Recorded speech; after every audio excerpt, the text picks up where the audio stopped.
Hello दोस्तों, नमस्कार। Welcome back to curious for the daily dose of Indian football. तो सबसे पहले शुरुआत करते हैं आईएसएल 25-26 सीजन से। तो एस वी ऑल नो कि स्पोर्ट मिनिस्टर ने अनाउंस कर दिया कि 14 फेब से लीग स्टार्ट होगा, सभी क्लब्स खेलेंगे। लेकिन जैसे मैंने कल आपको वीडियो में बताया था, that is not the whole story. Meeting के बाद भी कई सारी चीज़ें हुई है एंड कुछ क्लबों का खेलना अभी भी डाउटफुल है। तो कुछ लोगों ने कल वीडियो में कमेंट किया कि भाई क्या बकवास कर रहे हो, सभी क्लब्स खेलने के लिए एग्री तो कर गए हैं। देखिए भाई, मैं अपने घर का कहानी बना के आपको नहीं बता रहा था कल। एक्चुअल में जो आफ्टर दी मीटिंग हुआ वही बता रहा था। एंड अब आप देख लीजिए, मीडिया रिपोर्ट्स में भी आपको देखने को मिल गया होगा। मीटिंग में स्पोर्ट मिनिस्टर के सामने क्लबों को ऑन दी स्पॉट एआईएफएफ ने प्रेशराइज करके वर्बली एग्री करवा लिया कि हाँ भाई हम खेलेंगे। लेकिन कल जब एआईएफएफ को सभी क्लब्स को रिटर्न कंफर्मेशन देना था कि हाँ भाई हम लीग खेलने के लिए रेडी है, तो उसमें 5 क्लबों ने कंडीशनल कंफर्मेशन दिया है एंड एक ओडिशा एफसी ने अभी तक कुछ भी उनको रिटर्न कंफर्मेशन नहीं दिया है। बाकी सब क्लब ने दे दिया है कि हम खेलने के लिए रेडी है। लेकिन ये 5 क्लब कौन से हैं? Bengaluru FC, Kerala blaster, FC Goa, Chennai FC and Mumbai city FC. इन सब क्लबों ने डिफरेंट डिफरेंट कंडीशन रखी है एआईएफएफ एंड स्पोर्ट मिनिस्ट्री के सामने कि इसके रिगार्डिंग हमें क्लैरिटी या फिर आपके सपोर्ट की ज़रूरत है।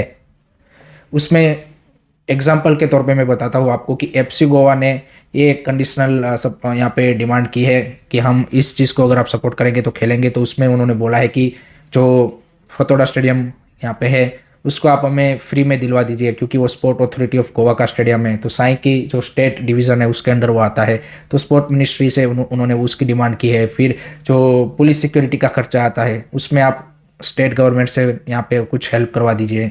फिर सभी क्लब्स की एक कॉमन डिमांड थी कि भाई यहाँ पे 1 करोड़ का ये जो पार्टिसिपेशन फ़ी है इसको आप वेव ऑफ कीजिए, क्योंकि ऑलरेडी हम यहाँ पे लीग का खर्चा उठा रहे हैं एंड ऊपर से आप यहाँ पे पार्टिसिपेशन फ़ी भी डाल रहे हो। एक तरफ आपका कोई सेंट्रलाइज रेवेन्यू पूल नहीं है, ब्रॉडकास्टर नहीं है, उस हिसाब से आपको पैसा मिल रहा है, वहाँ से स्पॉन्सरशिप से पैसा नहीं मिलने वाला उतना। तो सारा बर्डन आप क्लब के ऊपर डाल रहे हो, तो फिर ये 1 करोड़ की फ़ी वेव ऑफ होनी चाहिए। एंड वहाँ पे एआईएफएफ ने तो स्मार्टली खेला ही था। मैंने कल आपको बताया था कि भाई वो बोल रहे हैं कि हम 25 करोड़ के लीग के बजट में 10 करोड़ हम डालेंगे, लेकिन एक्चुअल में वो पैसा क्लब का ही है। जो 14 करोड़ उनको पार्टिसिपेशन फ़ी मिल रही है उसी में से वो बोल रहे कि हम 10 करोड़ डालेंगे। उल्टा उनको तो 4 करोड़ का प्रॉफिट हो रहा है। सब लोग यहाँ पे पैसे लूज कर रहे हैं, इवन प्लेयर्स भी सैलरी कट ले रहे हैं, उसके बारे में बात करेंगे हम। क्लब्स भी यहाँ पे ये एक्स्ट्रा खर्चा उठा रहे हैं, एआईएफएफ यहाँ पे अपना पैसा बना रहा है। तो एफसी गोवा ने वो डिमांड रखी, बेंगलुरु एफसी ने रखा कि भाई सैलरी कट यहाँ पे प्लेयर लेंगे तो खेलेंगे। तो इस तरह की डिफरेंट डिफरेंट कंडीशनल डिमांड है वो यहाँ पे क्लबों ने रखी। रेलीगेशन के रिगार्डिंग उन्होंने क्लैरिटी की डिमांड की। फिर ओवरऑल कॉस्ट कट के बारे में भी डिमांड की है। तो वहाँ पे वो अगर आप डिमांड फुलफिल करते हो तो हम खेलेंगे, ये उन्होंने यहाँ पे बोला है।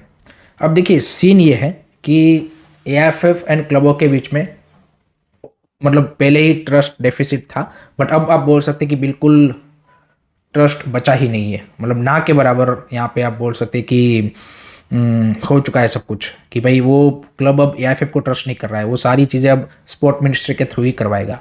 और एक्चुअल में एट द मोमेंट आप देखेंगे तो जो ये कल्याण चौबे का रिजिम है, उन्होंने इस पूरे आईएसएल के मैटर को जिस तरह से हैंडल किया है उसमें आप देखिए कि उन्होंने अपनी ओर से रिस्पॉन्सिबिलिटी काफ़ी कम ली है। और मतलब 1% ही मैं बोल सकता हूँ, क्योंकि कुछ चीज़ें उन्होंने स्पोर्ट मिनिस्ट्री के ऊपर डाल दी, कुछ उन्होंने क्लबों के ऊपर डाल दी एंड कुछ यहाँ पे कोर्ट के ऊपर डाल दी। कैसे मैं बताता हूँ आपको।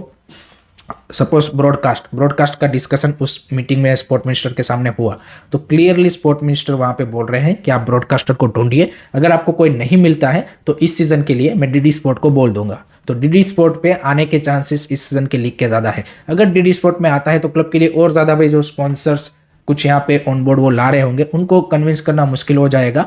एंड दूसरा ये चीज़ है कि लास्ट सीज़न अगर आपको याद होगा तो जो आई लीग क्लबों ने ही यहाँ पे सोनी को ऑन बोर्ड लाया था फॉर दी आई लीग। वो कोई एआईएफएफ ने अरेंज करके नहीं दिया था सोनी को, वो एक क्लब ने अपना पर्सनल कनेक्शन यूज करके सोनी को ऑन बोर्ड लाया था।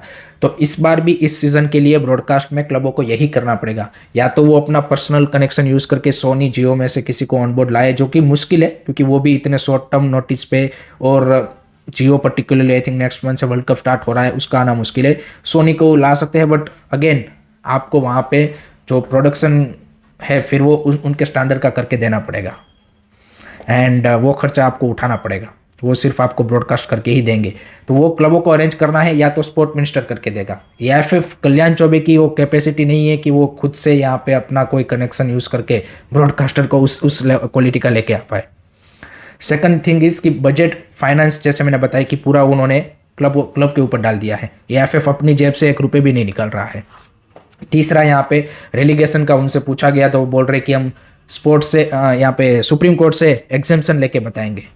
अरे भाई, जब सुप्रीम कोर्ट ने बोल दिया है तुमको कि भाई हमने आपको नया कॉन्स्टिट्यूशन बना के दे दिया है, अब उस कॉन्स्टिट्यूशन में चेंजेस करने का भी पावर आपके पास है, एंड आप रेलीगेशन का क्लोज हटा नहीं रहे हो। आप सिर्फ इस सीज़न, क्योंकि ट्रंकेटेड सीज़न है इसलिए आप एक सीज़न का एग्जाम्शन ले रहे हो, तो आप वो अपनी एक्स को अपनी एजीएम के थ्रू वो चीज़ पास करवा सकते हो। तो उसमें भी आप बोल रहे हो कि हम कोर्ट के पास जाएंगे। तो या तो कोई भी चीज़ आती है तुम कोर्ट के पास चले जाते हो, या स्पोर्ट मिनिस्ट्री से मदद मांगते हो, या फिर क्लब के ऊपर डाल देते हो।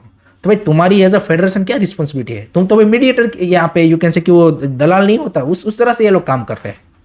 तुम्हें एज अ लीडरशिप काम करना है भाई। तो that is the unfortunate part. And इस सीज़न को यहाँ पे स्मूथली अगर ऑर्गेनाइज करवाना है, then I think sport ministry, clubs need to take the responsibility, because ये एएफएफ से नहीं होने वाला है, गारंटीड चीज़ है, ये गारंटीड चीज़ है। And I think sport minister को एंड स्पोर्ट मिनिस्ट्री को एएफएफ कल्याण चौबे के ऊपर प्रेशर डालना चाहिए। जैसे उन्होंने क्लब के ऊपर प्रेशर डाला, वैसे ही भाई एएफएफ के ऊपर डालो कि भाई तुम ये चीज़ें ढंग से करो, अदरवाइज स्टेप असाइड, हट जाओ भाई तुम उस पोजीशन से। क्या तुम्हारा रोल का भाई यहाँ पे सेंस बनता है? फिर तुम ये चीज़ों को अगर अरेंज नहीं कर पा रहे हो as a president of All India Football Federation, तुम्हारी रिस्पॉन्सिबिलिटी फुलफिल नहीं कर पा रहे हो, then you need to move aside. So there are still lot of things जो कि ISL 25-26 सीजन के लिए सभी पार्टीज़ की यहाँ पे ओर से कॉम्प्रोमाइज़ करके चीज़ों को राइट टाइम पे अरेंज करना पड़ेगा। Then and then only we can have a smooth 25-26 season. Otherwise आपको कई सारी ड्यूरिंग द लीग कंट्रोवर्सी ज़रूर देखने को मिलेगी। नेक्स्ट उसके बाद बात करना है जैसे सैलरी कट का यहाँ पे इश्यू मैंने कल भी आपको बताया था। नाउ ऑलरेडी क्लब्स उसके बारे में प्लेयरों से बातचीत कर रहे हैं। कुछ क्लब उसमें डिफ़िकल्टी फेस कर रहे हैं, कुछ प्लेयर्स उनके लिए एग्री नहीं हो रहे हैं। कुछ क्लबों ने यहाँ पे अपना जो बाकी नॉन टेक्निकल स्टाफ है उनका भी बोला है कि हम भी लेंगे सैलरी कट, उस टाइप का यहाँ पे बताया जा रहा है। But I think from the overall Indian football perspective, I think वो जो एक हार्ड रीसेट की हम बात कर रहे थे वो तो नहीं हुआ, लेकिन I think every club in a way I think need to find that solution now, कि ये जो पूरा उन्होंने इन्फ्लेटेड मार्केट क्रिएट किया था उसको अब उनको ही यहाँ पे वो यू कैन से कि प्रॉब्लम क्रिएट करके दे रहा है। एंड कल जो पार्थ जिंदाल ने यहाँ पे as a Bengaluru FC owner statement दिया है, that is a very very strong statement, क्योंकि उन्होंने कभी भी ये ओपनली नहीं बोला था। आप देखिए कि भाई बेंगलुरु एफसी में हम लॉस ही करते, कल उन्होंने क्लियरली एक्सेप्ट कर लिया कि भाई Bengaluru FC is a lost proposition for us since I remember, मतलब जब से स्टार्ट किया है तब से। एंड दूसरा, उन्होंने ओनर ने भाई ओपनली पब्लिकली यहाँ पे प्लेयरों के ऊपर प्रेशर डाला है। देयर आर ए प्लेयर्स जो कि यहाँ पे eight the moment salary cut लेने से मना कर रहे हैं, बट आई थिंक जो एक इन्फ्लेटेड आपका यू कैन से कि ISL का पूरा मार्केट बन गया था, एंड आपकी जो फर्स्ट टीम जो मोस्ट ऑफ द क्लब्स है वो अपनी फर्स्ट टीम की सैलरी के ऊपर ही अपना जो यहाँ पे 60-70% बजट है वो वेस्ट कर रहे थे। I think now they should realise कि भाई आगे जाके हमें इसको लिमिटेड करना चाहिए। And I think the biggest learning lesson has to be for the owners, जो भी ISL क्लब ओनर्स है जो आगे कंटिन्यू करना चाहता है, उनको ये समझना चाहिए कि हमें यहाँ पे हम जो भी हर साल बजट दे रहे थे थोड़ा सा और हमें इंटरेस्ट लेके उसमें इस चीज़ को इंश्योर करना पड़ेगा कि भाई जो फर्स्ट टीम का ओवरऑल बजट है या फिर जो फर्स्ट टीम की सैलरी है वो सर्टेन लिमिट से ना बढ़े। कुछ लोग यहाँ पे फैंस बोलते हैं कि भाई सैलरी कट और सैलरी कैप लेके आओ। सैलरी कप पहले भी था, अभी भी आप ला सकते हो, बट उसका इम्प्लीमेंटेशन तभी पॉसिबल है जब क्लब्स खुद रियलाइज़ करें कि हमें इस चीज़ को भाई यहाँ पे रियलिस्टिक रखना है, हमें इसको इन्फ्लेटेड नहीं करना है। एंड वो क्लब ऑफिशियल से आप एक्सपेक्ट नहीं कर सकते, क्योंकि मैं ये नहीं बोल रहा सारे क्लब ऑफिशियल ऐसे है, but most of the club के क्लब ऑफिशियल, क्योंकि उसको भी उसमें कट मनी मिल जाता है, तो वो यहाँ पे उस चीज़ को इन्फ्लेटेड कर देते हैं। बट अगर ओनर इस चीज़ को यहाँ पे एक आई वुड से कि कंट्रोल में रखेंगे, देन उनके लिए भी लॉस कम होगा। And I think they need to make sure कि भाई यहाँ पे फर्स्ट टीम की सैलरी का जो उनका टोटल बजट है उसमें से एलोकेशन फिक्स है कि भाई लेट सपोज से कि भाई आपका पूरा बजट क्लब का इस साल का 10 करोड़ है, तो उसमें से 2 करोड़ ही आपका फर्स्ट टीम में जाना चाहिए और 1 करोड़ ही उसमें से फर्स्ट टीम की सैलरी में जाना चाहिए प्लेयरों की। बाकी 1 करोड़ आपके बाकी स्टाफ और वो सबका होना चाहिए। बाकी जो पैसा है आई थिंक उनको वो यूथ एंड अपना खुद का इंफ्रास्ट्रक्चर डेवलप करने में लगाना चाहिए। हर साल अगर वो थोड़ा थोड़ा उस डायरेक्शन में करेंगे, then and then only as a club उनकी भी सस्टेनेबिलिटी आगे बढ़ पाएगी। Otherwise at the moment suppose कीजिए कि कोई क्लब यहाँ पे शट डाउन हो रहा है, तो उनके पास यहाँ पे एसेट्स के तौर पे क्या है? कुछ नहीं है भाई, कुछ नहीं है। ना उनका खुद का स्टेडियम है, ना कि जिसको बेच के कुछ वो पैसा रिकवर कर पाए, ना उनका खुद का ट्रेनिंग फैसिलिटी है, ना कोई एसेट्स। और यहाँ पे उनके पास एसेट्स उन्होंने पिछले जितने भी साल से वो क्लब रन कर रहे हैं या फिर फ्रेंचाइजी रन कर रहे कि क्रिएट किया हो। तो I think that is very very important thing for the owners. And I think वो जितने भी ओनर्स जो आगे कंटिन्यू करने का सोच रहे हैं, they need to think from that perspective कि भाई हमें इस चीज़ को भाई कैसे भी करके लिमिटेड कंट्रोल में करना है। एंड वो उनको ही करना पड़ेगा। You can't expect that from the club officials. So that is the scene. But प्लेयरों को सैलरी कट लेना पड़ेगा, that is the only way. और स्पोर्ट मिनिस्टर ने भी ये मीटिंग में जो मीटिंग हुई उसमें भी उन्होंने क्लब को ये बोला कि प्लेयरों से बात करो। एंड प्लेयरों को भी समझना चाहिए। आई थिंक पर्टिकुलरली जो हायर सैलरी पे प्लेयर्स है उनको, लोअर सैलरी पे है उनका आई थिंक तो समझ में आता है उनका कंसर्न। बट हायर सैलरी पे है प्रॉब्लम भी वही करते हैं, लोअर सैलरी वाले उतना प्रॉब्लम भी नहीं करते, वो यहाँ पे मान जाते हैं।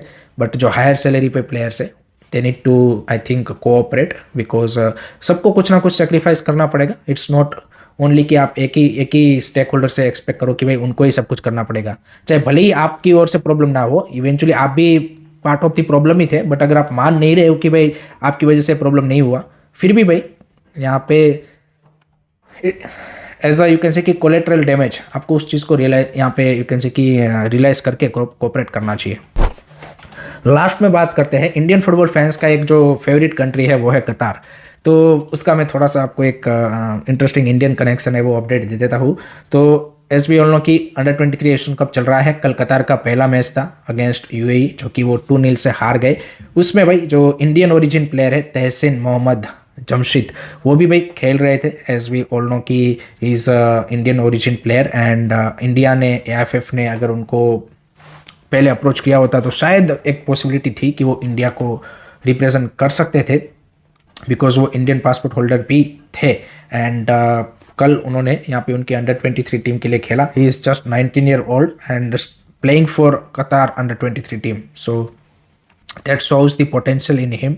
बट एक चीज़ है, और दूसरा कतार कल 2-0 से हार गई है। तो जो अंडर-23 टीम हमारी अंडर-23 एशियन कप क्वालिफाई नहीं कर पाई, उसका जो दर्द है आई थिंक थोड़ा सा उस पर कुछ फैंस के मलम लगा होगा कि भाई चलो कतार, जो कि हमारे सामने वो थोड़ा सा फैंस को लग रहा था ना कि वो गलत रेफरिंग डिसीजन की वजह से हम वो मैच हार गए, अदरवाइज हम खेल लेते। बट कतार का भी यहाँ पे शुरुआत अच्छा नहीं रहा है इस टूर्नामेंट का। यूएई ने उनको 2-0 से हरा दिया है। So that's it from my side guys regarding today's Indian football news. I hope कि आपको वीडियो पसंद आया होगा। Keep supporting Indian football, don't forget to like, share and subscribe curious series. जय हिंद, जय भारत।